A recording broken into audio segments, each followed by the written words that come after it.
বরিশালের বাকেরগঞ্জে আন্তর্জাতিক দুর্যোগ প্রস্তুতি দিবস ২০২৬ উদযাপন করা হয়েছে। দিবসটি পালন উপলক্ষে মঙ্গলবার সকাল ১১টায় উপজেলা পরিষদ চত্বর থেকে একটি র্যালি বের হয়ে পৌর শহরের প্রধান প্রধান সড়ক প্রদক্ষিণ শেষে উপজেলা পরিষদের সামনে এসে শেষ হয়।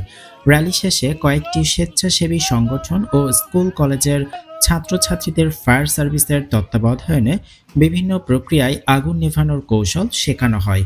পরে উপজেলা প্রকল্প বাস্তবায়ন কর্মকর্তা মোহাম্মদ কামরুজ্জামানের সভাপতিত্বে অনুষ্ঠিত আলোচনা সভায় প্রধান অতিথি হিসেবে উপস্থিত ছিলেন উপজেলা নির্বাহী কর্মকর্তা রুমানা আফরোজ।